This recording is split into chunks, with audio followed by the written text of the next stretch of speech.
우리들은 어떤 유명한 분을 대할 때에 공식적인 자리에서 만날 때도 있고 또 개인적인 자리에서 만날 때도 있습니다. 그래서 공식적인 자리에서 만나면은 직무상의 모습으로 만나기가 쉬워요. 그러나 개인적으로 만나면 더 그분의 인품을 알 수 있는 것을 알 수 있습니다. 딱딱한 그러한 무거운 분 같았는데 개인적으로 만났을 때 아주 따뜻하고 친밀한 인상을 받을 수가 있습니다. 이 복음서들을 보면 예수님께서는 이제 요한에게 세례를 받으시고 이제 공생애를 시작하는 그때에 주로 하신 일들이 가르치시고 병든 자를 고치시고 그리고 또한 복음을 전파하는 하나님 나라의 복음을 전파하는 그런 귀한 예수님의 오신 목적의 사역을 하신 것을 볼 수 있습니다. 많은 백성들에게 하나님의 백성들에게 베풀어지는 그런 복음의 축복이 선포되었던 것입니다. 그런데 사도 요한은 예수님을 어떻게 소개를 하고 있느냐? 사도 요한은 개인적으로 예수님과 친밀함이 있었습니다. 예수님에게 받은 깊은 예수님의 인상을 가지고 있어서 그것을 소개를 하고 있는 것입니다. 사도 요한은 정말 요한복음도 이렇게 정말 예수님은 로고스로 이 땅에 오셨다. 예수님은 하나님의 말씀 그 자체시다. 이렇게 소개를 하면서 요한복음은 계속적으로 예수님은 하나님이시다. 하나님이 사람이 되셔서 우리 가운데 계신다. 이 하나님, 예수님을 영접하는 자에게는 하나님의 자녀가 되는 권세를 주셨다. 뿐만 아니라 영생을 주셨다. 그리고 그분이 이루어놓은 그 기적들을 소개를 하는데 오늘 이 물로 포도주를 만드는 이 예수님의 첫 기적은요. 예수님의 어머니가 너무너무 놀랍니다. 평소에는 예수님에게 아들에게 얘기를 하면 내 어머니 이렇게 하는 예수님이셨는데 오늘 보니까 여자여라고 얘기합니다.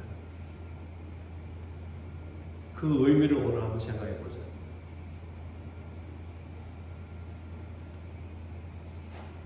우리는 예수님을 누구라고 합니까? 정확하게 예수님을 아는 것이 얼마나 놀라운 은혜인지 모릅니다. 사도 요한은 예수님을 개인적으로 만나면서 경험했던 것을 얘기를 합니다. 너무 예수님에 대해서 요한은 잘 알고 있었습니다.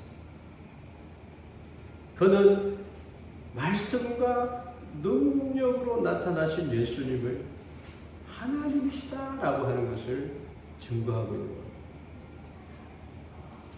단순히 예수님께서 하나님의 나라의 복음을 전하고 많은 병자를 고치는 그러한 것보다가 예수님을 가까이에서 보았고 체험했던 것을 보니까 예수님이 이런 분이야 라고 하는 것을 이 요한복음에 기록을 합니다.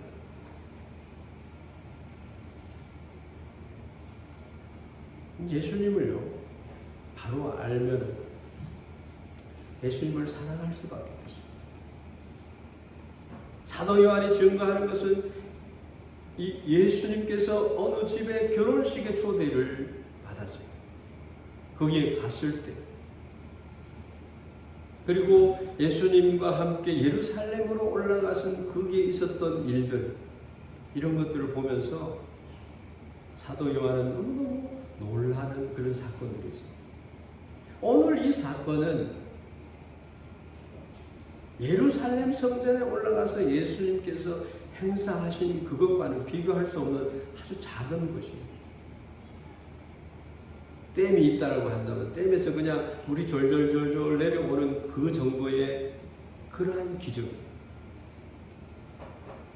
그러나 예루살렘에서 이루신 기적은 십자가에서 예수님이 이루어 주신 그 축복의 그 행사, 기적들은요, 이루 말할 수가 없는, 십자가의 기적만큼 위대한 기적은 없는 거예요.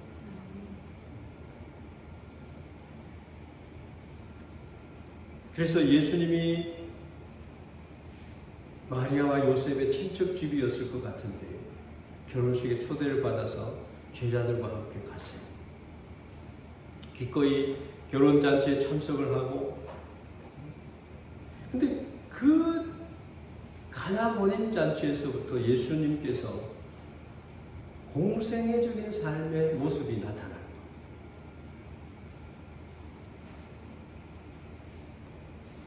이 요한복음은 여러 기적들이 있어요. 7가지 기적이 소개가 됩니다. 38년 된 병자를 고쳐 죽은 나사로를 살리시고 하는 예수님이 부활하시는 기적까지 7가지가 나옵니다. 예수님은 누구신가? 신앙생활에 있어서 가장 중요한 부분이 예수님을 아는 것입니다.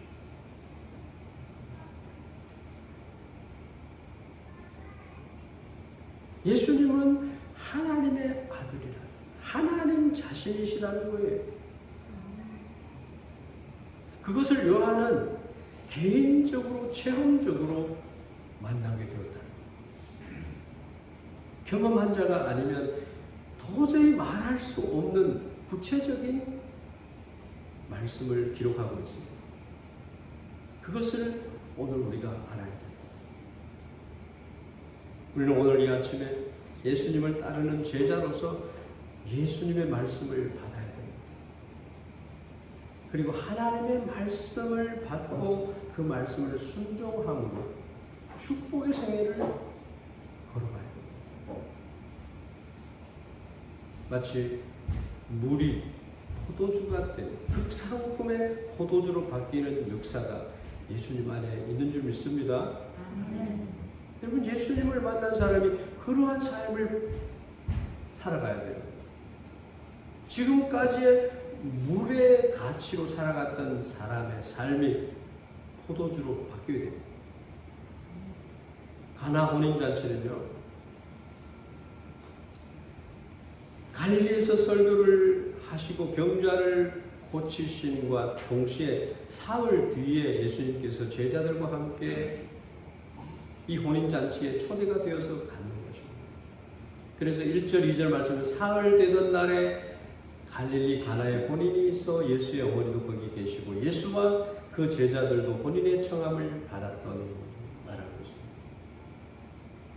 이 사흘 되던 날이라고 하는 것은 예수님께서 5번째 제자 나다나엘을 만난 뒤에 이루어진 일입니다.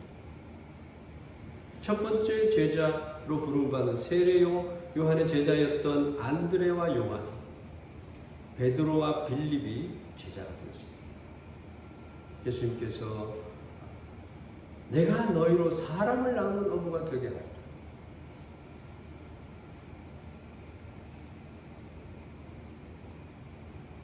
그런데 예수님의 가족들은 아직 예수님이 자신들의 가족의 일원으로 생각을 하고 있었던 것입니다.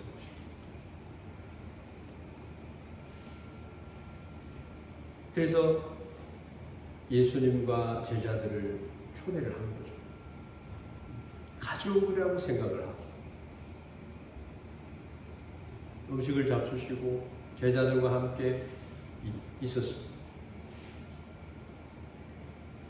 제자들은, 요한의 제자들은 늘 회개의 복음을 듣고 그리고 금식을 하고 늘 기도 생활과 훈련이 굉장히 빡셌어요. 근데 예수님은 제자들을 데리고 결혼잔치에 가는 거예요. 예수님을 믿는다라고 하는 것은요, 결혼잔치집에 초대하여 가는 것 같은 삶을 사는 거예요. 예수님 신랑과 함께 있을 때는 금식하고 이렇게 할 필요가 없다고 예수님이 말씀을 하신 적이 있었어요. 잔치 중에는 그 안에 사랑이 있고 희망이 있고 미래가 있는 잔치입니다. 모든 사람이 기뻐하고 행복해하며 신랑 신부를 축복하는 그러한 자리. 예수 그리스도를 믿는다라고 하는 것은 늘 잔치집과 같은 생애가 되어야 된다. 그런 뜻도 우리가 찾아볼 수 있습니다. 예수를 믿는다고 하는 것은 이런 풍성한 은혜의 자리에 들어가는 것이기 때문입니다. 예수님 안에 기쁨이 있고 희망이 있고 미래가 있고 기다림이 있는 것입니다. 그런데 예수님 참석에 대한 이 잔치는 더 이상 계속되어질 수 없는 상황이 벌어집니다. 손님을 대접하는 가장 중요한 포도주가 떨어졌기 때문에 3절 말씀에 포도주가 모자란지라 예수의 어머니가 예수에게 이르되 저희에게 포도주가 없다. 일주일을 잔치를 하면 일주일을 같이 합니다. 근데 혼인잔치가 무르익어 갈 때에 포도주가 떨어져요. 손님이 많이 왔든지 아니면 좀 가난해서 포도주를 많이 준비를 못했든지 결혼잔치는 상당히 그렇게 되면 불명예스럽게 맞춰질 수밖에 없는 처지였다라고 하죠. 저희에게 포도주가 없다라는 말 속에서 알 수 있습니다. 그래서 예수님의 어머니 마리아가 포도주가 없다. 기적을 가지고 베풀어서 포도주를 만들라 이런 뜻으로 얘기한 게 아니에요. 어머니 마리아는 지금까지 집안의 모든 일을 큰아들, 사형제 중에 큰아들 예수님과 함께 의논을 했다라고 하는 것입니다. 이번에도 큰아들에게 알려서 어디서 포도주를 좀 빌리든지 해보라는 뜻에서 말을 했습니다.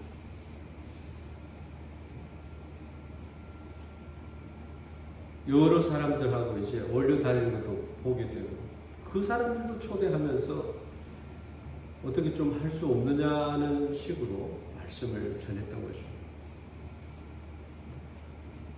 왜냐하면 친척집의 잔치집이었으니까 도와주자고 하는 것입니다. 근데 예수님은 그 자리에서 바로 냉정하게 그것을 거절했습니다. 그 말씀이 굉장히 인상이 깊어요.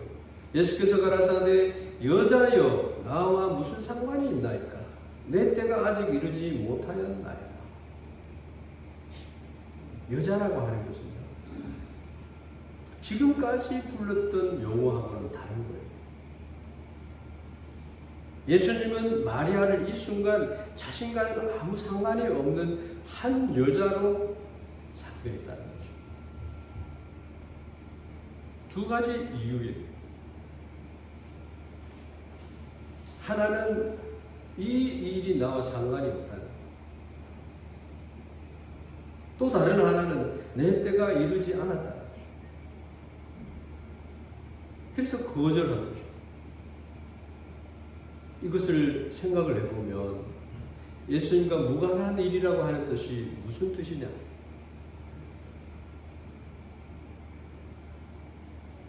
세례 요한에게 세례를 받으시고 제자들을 부르시고 이제 공생활이 시작이 된 거예요. 예수님이 이 땅에 오신 목적의 일을 시작하는 그런 때였습니다. 지금 예수님은 나는 하나님의 아들.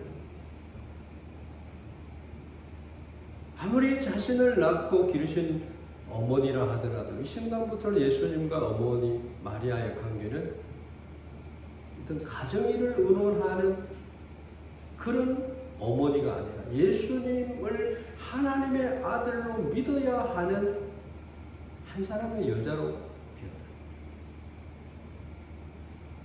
이게 공적인 삶과 사적인 삶의 구분인 거죠. 대통령은 대통령으로 섰을 때는 대통령의 일을 하는 거죠. 가족들도 국민의 하나로 봐야 되는 거죠. 예수님께서는 지금 자신이 해야 할 일을 분명히 하셨다는 거죠. 나와 무슨 상관이 있느냐. 이제부터 내가 해야 될 것은 모든 사람을 구원하는 일과 연결시키는 일을 하시는 거예요. 어떤 한 집안의 일을 돌보는 것이 아니에요. 예수님은 마리아의 아들로 집안의 모든 일을 맡아서 지금까지 그렇게 하셨지만, 그래서 친척 지배의 일까지 심부름을 하셨던 것 같아요.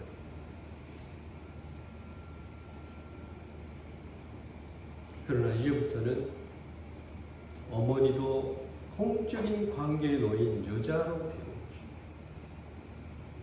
하나님의 아들로서 구원이 필요한 존재가 되었다는 거죠. 가톨릭에서는 마리아를 신의 선상에 놓기도 합니다. 이 잘못된 것이죠.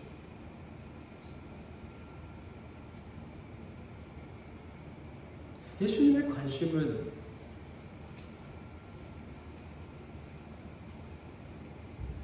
온 세상입니다. 이 사실을 말씀하는 요한은 그런 시각으로 예수님의 정확한 부분을 봤다라고 하는 것입니다. 그것을 위해서 천국 복음을 전가하기 위해서 제자들을 부르신 것도 이 사실을 보아서 알 수 있는 거죠. 마태복음 4장 17절에 19절, 이때부터 예수께서 비로소 전파하여 이르시되 회개하라 천국이 가까웠느니라 하시더라. 이때부터. 그리고 제자들을 부르실 때 나를 따라오너라 내가 너희를 사람을 낳는 어부가 되게 하리라.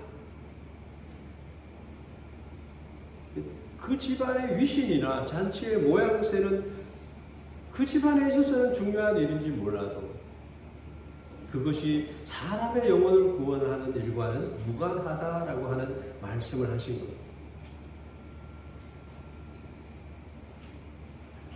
한 번은 부모의 유산을 받지 못한 아들이 예수님에게 찾아와서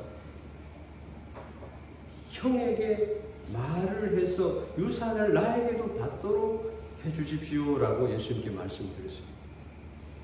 그때 이렇게 말합니다. 이 사람아, 누가 나를 재판장이나 물건 나누는 자로 세우느냐? 예수님의 공적인 사역은 분명한 것입니다.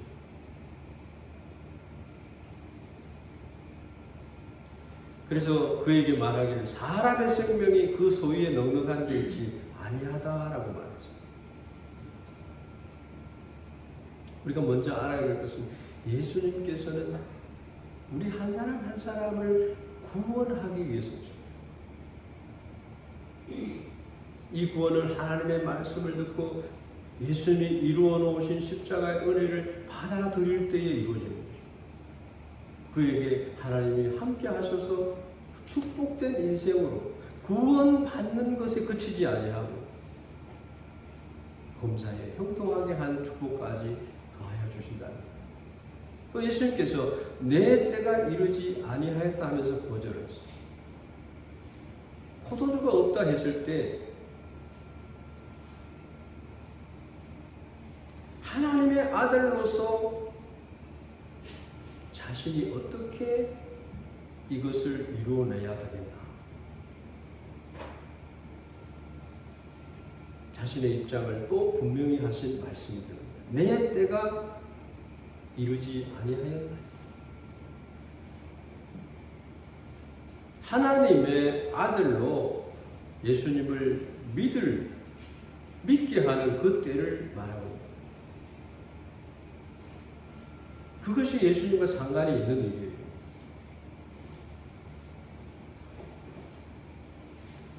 우리는 내 생각에 갇혀서 예수님이라면 그렇게 해줘야 되지 않느냐,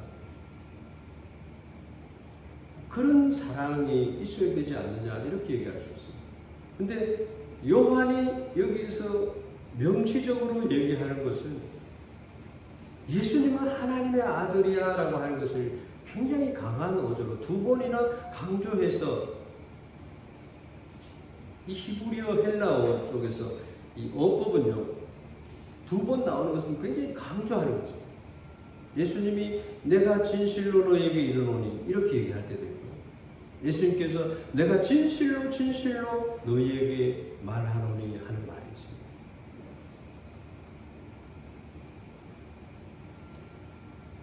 예수님께서는 이 일을 위해서 자신의 능력을 나타내고 싶지 않다라고 말씀하십니다.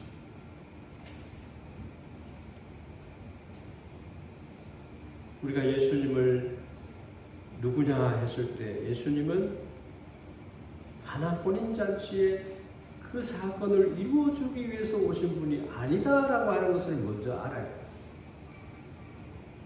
우리가 돈을 잘 벌도록, 형통하도록, 건강이 이루어지지 않도록 그것을 위해서 오신 것이 아니에요. 그것은 부수적으로 예수 그리스도를 믿었을 때에 하나님의 사랑 안에서 이루어지는 축복이에요. 우리가 예수님을 믿는 것의 가장 큰 포인트는 예수님이 십자가를 지신 그 속에 들어있어요. 영생을 주시기 위한, 인간의 근본적인 죄의 문제를 해결해서 그 값을 치고 주시기 위해서 오셨다. 그래서 하나님의 아들이라고 하는 사실을 믿도록 하시는 일을 하기를 원했다. 그 뒤에 부분을 보면 예수님이 어떻게 하셨는가를 보면요, 예수님이 어떤 분이신가를 또 다른 면에서 우리가 알 수 있는 게 있어요. 그게 뭐냐면 마리아의 믿음을 우리가 봐야 돼요. 우리의 믿음이 되어야 돼요. 이게 우리의 요청하는 바를 외면하지 아니하시는 예수님을 만나야 됩니다.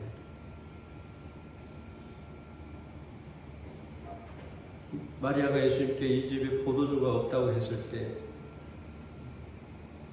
친척의 잔치를 우리가 도와주자고 했을 때, 예수님은 이상한 대답으로 답변했습니다. 아들로 생각한 예수님께서 갑자기 마리아를 보고 여자여라고, 이것은 처음 들어보는 거예요. 그리고 자기와 상관이 없다 하시면서 완전히 그 의견을 막았었어요. 더 이상 말하지 못하고.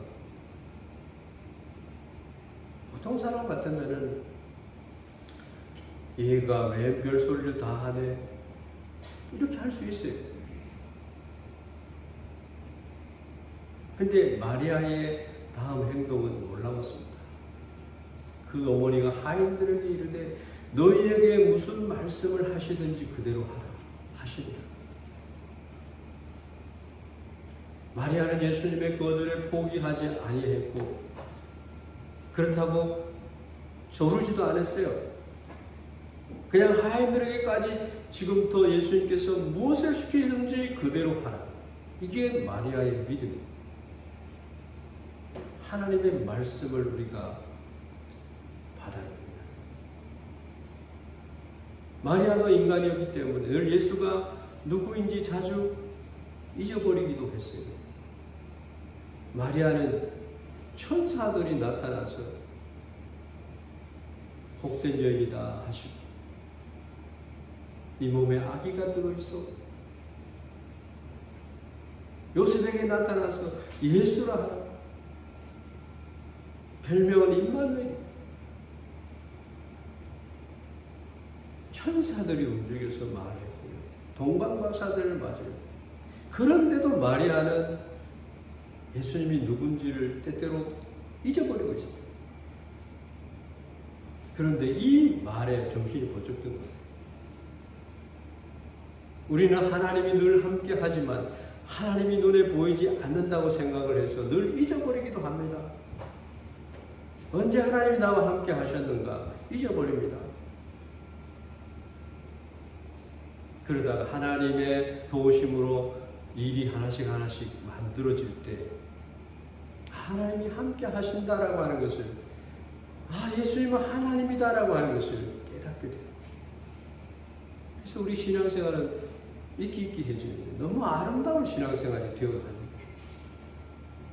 마리아는 아마도 예수님이 여자여라고 할 때 정신이 부쩍 들었다.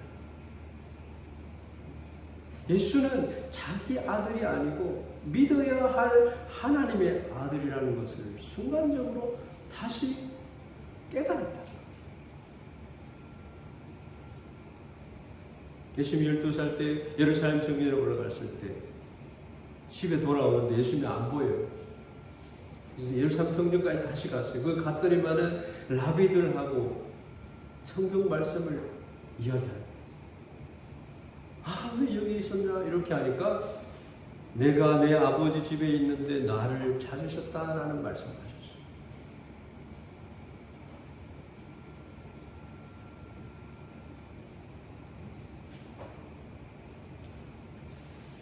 예수님이 그 가나 혼인잔치에 계시다고 하는 그 자체가요 얼마나 큰 축복인지 모릅니다. 이제 안심해요. 마리아는 더 좋다라는 생각을 가졌습니다.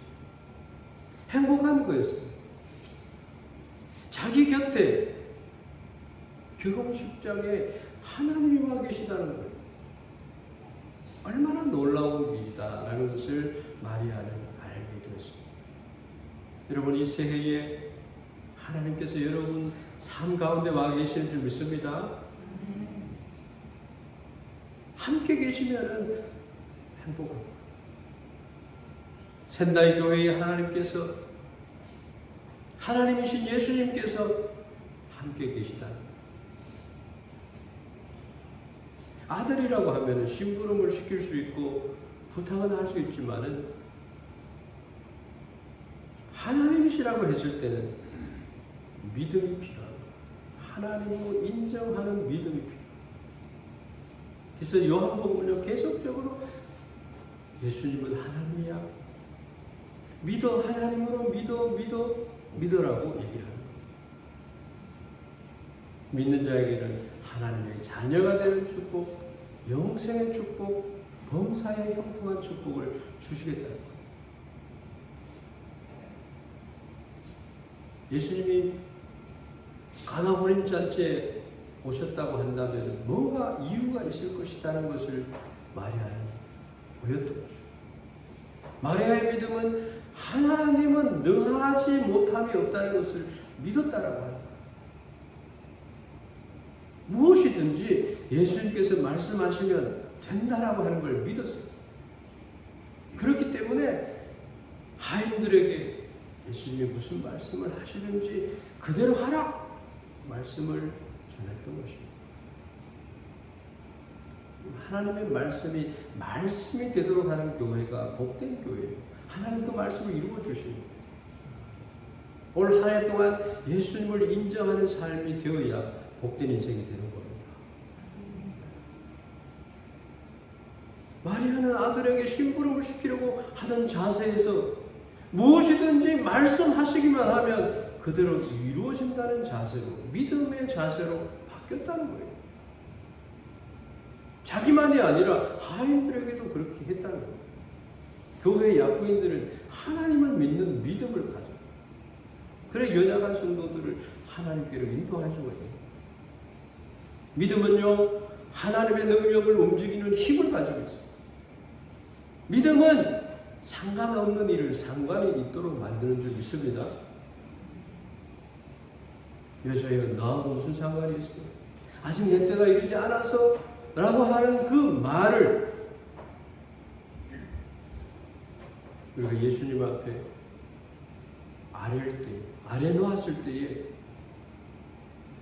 무슨 말씀을 하시든지 그대로 순종하라. 믿음은 아직 도달되지 않는 바라는 것들의 실상이 되는 거예요.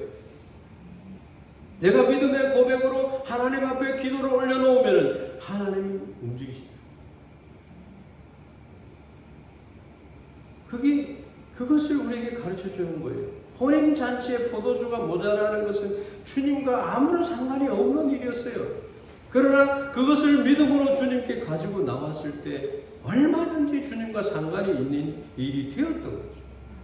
그것을 우리에게 보여주는 기적. 아무런 상관이 없는 일이라도 믿음으로 주님께 가지고 나왔을 때는 이것은 주님의 일이 되는 거예요. 그래서 기도하는 거예요. 기도를 올려놓으면 자식의 말을 부모가 잊어버립니까? 고민을 하고 이루어주기를 원하고 축복하기를 원하는 게 부모잖아요. 하나님은 육신의 부모도 그럴지언정 성부께서 그렇게 하시겠다는 말씀을 하고 계시는 거예요. 하나님을 모시고 사는 삶이 그런 거예요. 마리아의 신앙을 배워야 됩니다. 예수님이 말씀하시면 순종해. 예수님이 말씀하시면 물이 변하여 포도주 됩니다. 사람의 말이 아니에요. 여러분의 모든 상황들 예수님께 가져 나와야 됩니다. 감사함으로 하나님께 아뢰라는 거예요. 얼굴 찡그려서 막 그러면 하나님이 나의 보장이 되고 축복이 되기 때문에 하나님 당신이 들어주실 거죠? 내가 이런 기도 제목이 있어요? 나의 생애에 이런 기적을 보여주세요. 하나님께 올려드릴 때 하나님의 일이 된다니까요. 원래 가이사의 그것과는 상관이 없는 일이라도 가이사의 이름으로 호소하게 되면은 그것은 가이사의 일이 되는 거예요. 대통령하고 아무 상관없는 일을 하더라도 청와대로 진정을 하면 그것은 대통령과 상관이 있는 일이 되는 거예요. 이 혼인은 주님과 상관이 없는 일입니다. 그러나 그 어려움을 주님께 올려드렸을 때 주님께서 이루어주셨다. 할렐루야. 주께서 무엇을 말씀하시든지 그대로 하라. 오늘 우리는 주님께 아뢰어야 됩니다. 교회의 일을 주님께 아뢰고 내 자신의 우리의 일을 주님께 아뢰라. 주님의 일로 만들어라. 그렇게 할 때에 주님께서 축복하실 줄 믿습니다. 주님이 응답을 주시는 거예요. 그냥 허공에 대고 얘기하는 게 아니에요. 성령, 보혜사 성령님을 통해서 우리가 기도하는 마음을 주시고 탄식하는 성령님의 탄식함으로 우리의 기도가 하나님 앞에 상달되는 거예요. 주님은 혼인잔치가 중요하지만 첫째는 나와 상관이 없다. 내 때가 아니다. 그렇게 생각하셨어요. 그래서 외면하셨어요. 마리아가 얘기했던 거 예수님 모르실까요? 예수님이 이제 축복하실 거예요. 순종의 말씀을 한 거예요. 손님들에게 이렇게 얘기할 수도 있어요. 지금 포도주가 떨어져 더 이상 잔치를 미안하지만 더 할 수가 없네요.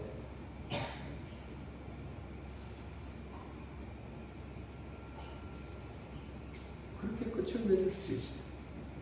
그렇지만 거기에서요, 지금 우리에게는 놀라운 분이 와 계십니다. 그분의 말씀을 들어보면 어떨까요?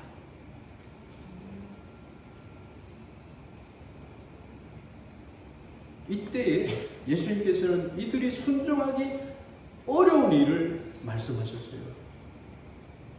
설명도 없이 유대인의 정결 예식을 따라 두세 통 드는 돌 항아리, 정결 예식은요, 손발을 씻는 그런 항아리예요. 거기에 있는 항아리가 그런 거였어요.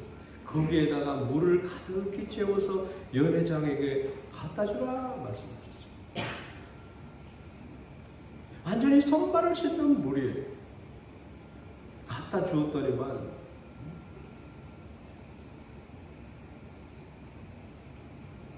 그 갖다 주면 미쳤다고 그러지 않겠어요? 상식적으로. 우리가 발실수로 이겨온 거 아니야. 그런데 놀라운 것은 하인들은 예수님의 말씀하신 대로 그대로 항아리를 물을 채워가지고 가득히 채워서 연회장에 갖다 줬어요. 이게 믿음. 나의 상식을 버리고 말씀을 100% 말씀을 믿는 거예요. 그렇게 했더니 그 물이 극상품의 포도주로 변했다는 거예요. 나만 장군은 요단강에 7번 들어갔다 나와야지 어떻게 낫는다고 그래요. 나병 환자는 그렇게 낫는 게 아니야 하고 외면했지만 종이 썩는셈 치고 순종하지. 7번 나왔다가 들어오니까 어린아이처럼 나병이 깨끗이 치유되는 줄 믿습니다.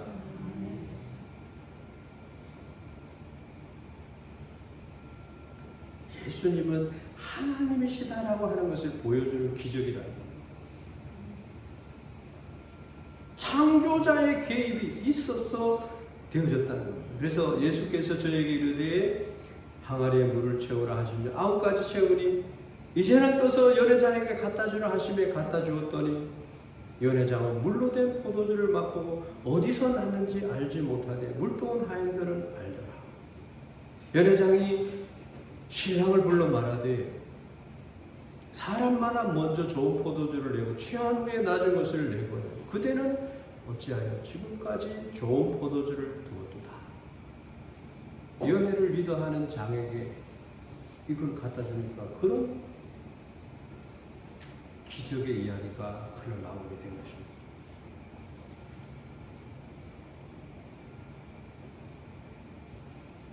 하인들이 예수님의 말씀에 순종했을 때 그 물은 완전히 너무너무 맛있는 최고의 품질의 포도주가 된 것입니다.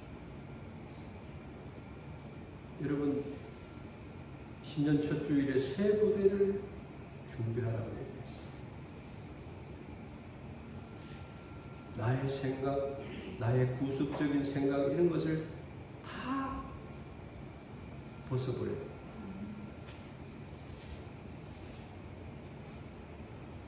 그런 마음에 예수님이 역사하실 수 없어요. 우리가 준비만 하면 하나님의 축복이 예비되어 있다. 나의 아집과 생각을 내려놓지 않으면 하나님의 역사하실 수 없는 거예요.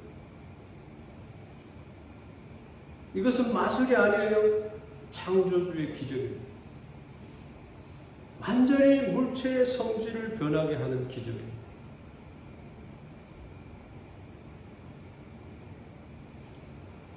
질이 다릅니다. 여러분, 작년 한 해 동안은 내 힘으로 막 살려고 했다고 하면 신앙의 믿음의 그릇을 가져요. 새 포도주를 성령의 역사함을 기대하는 마음으로 기가해야 돼요. 기경해야 됩니다. 예수님을 믿어야 돼요. 하나님의 말씀을 순종하는 것이에요. 기적이 일어나고 초라하게 끝날 뻔했던 혼인잔치가 더 풍성하게 되고 우리의 믿음은 너무 아름답게 성장할 것입니다. 여러분, 여러분의 삶이 행복하기를 소원합니까? 예수님을 모시세요. 예수님은 하나님이십니다. 말씀을 순종하세요. 삶이 변할 것입니다. 극상품의 포도주처럼 될 것이라 기대하십니다. 예수님께서는 여러분의 생애를 그렇게 축복하시기를 기뻐하시는 분인 줄 믿습니다. 제자들 중에서도요, 예수님은 초라한 외모만 가진 분으로 생각을 해서 별 기대를 안 한 제자들도 있어요. 그런데 말씀에 순종하니까 오병이어의 역사가 일어나요. 물고기 뱃속에 금화가 들어있는 것이 나타나요. 천지전능하신 하나님신 것이 나타나요. 여러분 믿어야 돼요. 순종해야 돼요.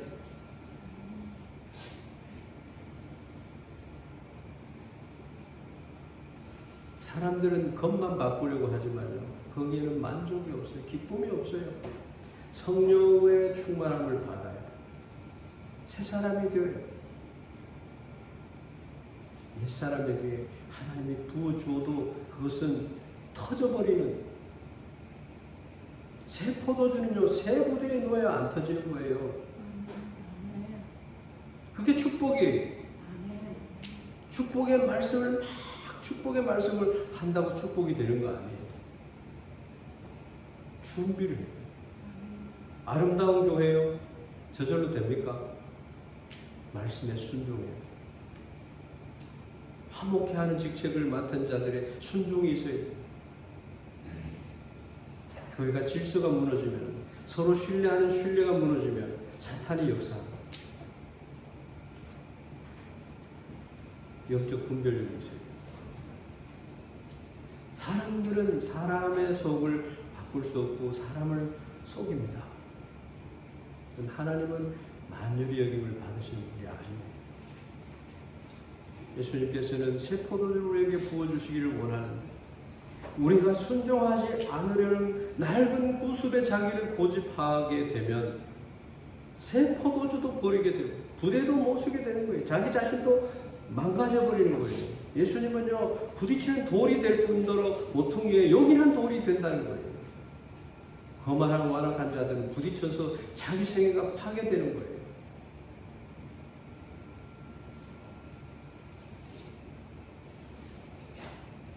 예수님께서는 보혜사 성령, 성령의 열매를 맺도록 하셔서 우리 마음속에 성령을 부어줍니다.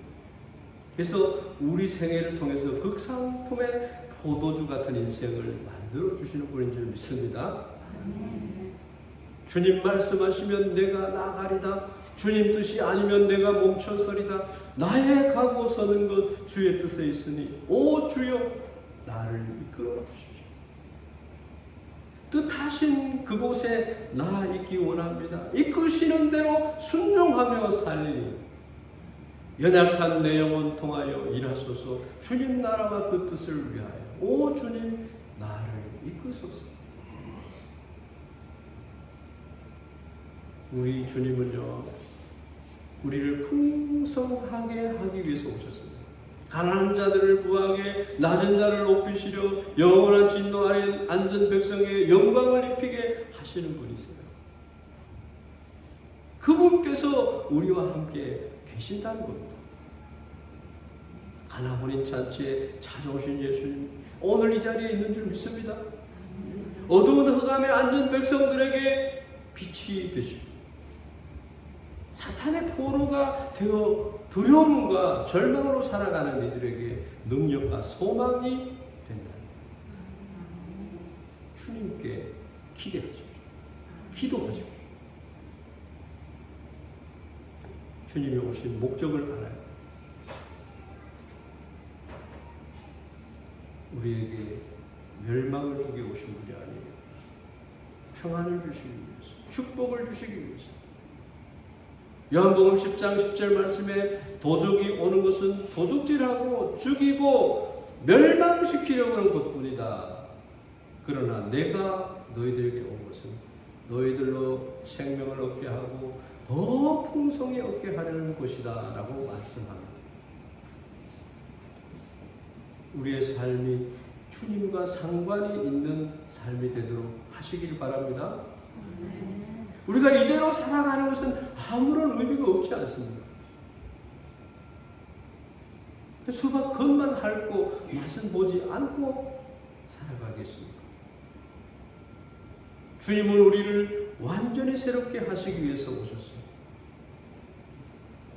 이제는 손 씻는 항아리가 필요하지 않습니다. 필요한 것은 외적인 형식적인 신앙이 아니라 주님의 말씀을 순종하며 듣는 포도주가 떨어진지라 저들에게 포도주가 없다. 여자여 나와 무슨 상관이 있나이? 너희에게 무슨 말씀을 하든지 그대로 하라. 항아리 물을 채워 이제는 떠서 연회장에 갖다 주라. 여러분, 지금까지는 내가 주님께요 비방자였고 박해자였고 폭행자였다라고 한다면 도리어 긍휼을 입어야 됩니다. 내가 예수님을 믿지 아니할 때에 알지 못하고 행하였던 것입니다. 우리 주의 은혜가 그리스도 예수 안에 있는 믿음과 사랑과 함께 넘치도록 풍성합니다. 그렇게 고백해야 됩니다. 우리 이 말씀을 받아요. 아직도 주님을 괴롭히고 교회를 괴롭히고 나의 삶을 비참하게 만드는 삶을 중지해야 됩니다.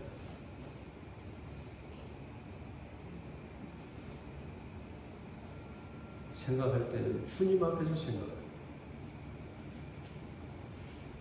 주님 말씀을 순종하면서 나가야 돼요. 그것이 행복한 성도가 되는 지름길입니다. 기도하겠습니다. 전능하신 하나님, 예수님을 우리에게 보내주셔서 예수님이 이 땅에 오신 우리의 메시아가 되시고 구세주가 되심을 알리하시니 감사와 영광을 돌려드립니다. 하나님, 우리가 마리아의 신앙을 본받아 주님 말씀하시옵소서. 하인들에게 그렇게 지시할 정도의 큰 믿음을 저희들에게 주셔서 모범생으로 하나님 앞에 흑상품의 포도주를 맛볼 수 있는 생애로 변화시켜 주시기를 원합니다. 하나님, 주님과 함께 걸어가는 이 새해에 하나님이 예비하신 놀라운 축복의 창고를 열어짓기는 그러한 믿음의 사람들이 되어질 수 있게 하시고, 하나님 사람을 바라보지 말게 하시고, 하나님 우리가 그리스도의 향기요, 그리스도의 편지요, 그리스도의 사신이요, 그리스도의 제자요, 그리스도의 군사가 되는 귀한 축복을 가지고 살아가는 저희들이 되게 하여 주시옵소서. 주님, 늘 위로하시고 축복하시며 성령 하나님의 깨우침을 통하여 깨닫게 하시고 가장 보배로운 보배를 발견하여서 그 보배를 우리가 소유하는 자들로 살아가는 축복의 생애가 되게 하여 주옵소서.